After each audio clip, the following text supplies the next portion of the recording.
Okay. The next question here is on FBA versus FBM. I mean, it's kind of a no-brainer, but as you know, there are a lot of companies that say, we want to do our own fulfillment and we don't want to have to pay fees or storage. And plus, having inventory at another location brings another complexity to your entire management. So, what is your take on FBA versus FBM? Well, this one's a non-starter, right? If you don't have Prime, you're giving up 66% of your sales.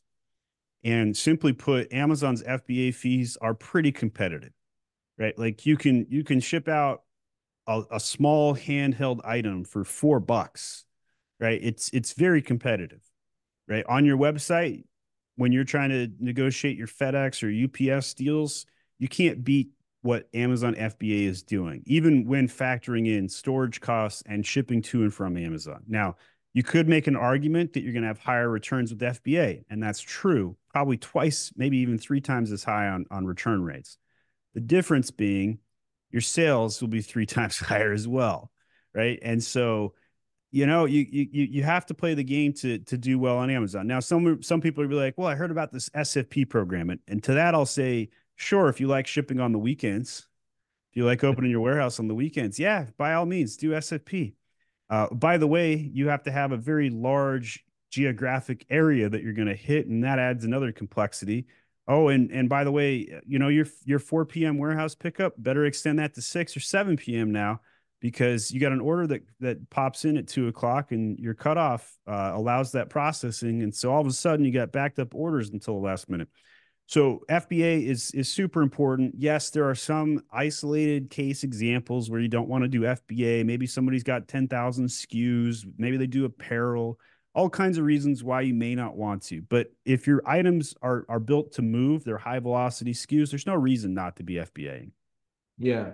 Well, actually, I'm gonna tell you the just based on one very recent experience, FBM does not convert as well as FBA, right? It does So not. when people see Prime and they know that, you mentioned 82% of households have Prime membership. You're talking about 82% of households receiving free shipping overnight, sometimes 1 day delivery. And Oh how are my you going to gosh, we're such compete an with that? impatient nation. Like I couldn't deal with 2 day delivery. Now I need Prime now.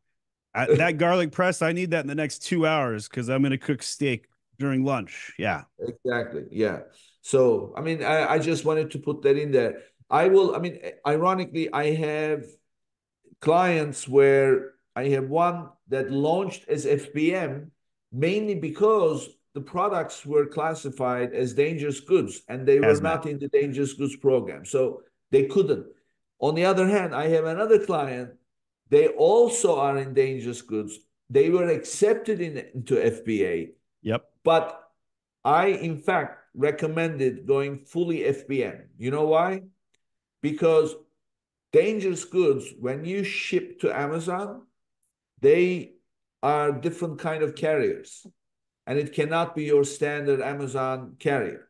So as a result, these carriers have to book the delivery and blah blah, and it adds 6 weeks. So if you send an FBA shipment, unlike regular FBA shipments, they get received within a week. They have to wait 6 weeks.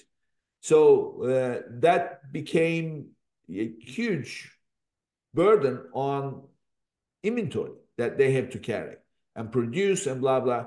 So there are isolated situations, as you mentioned, where you may have to do FBM, but also their item is like $700 a piece. So it doesn't matter. It Yeah, doesn't matter. and something for $700, somebody's going to be willing to wait a couple more days for, right? Yeah, yeah, exactly. But for regular launches that we're talking about, there is no question. There's one more reason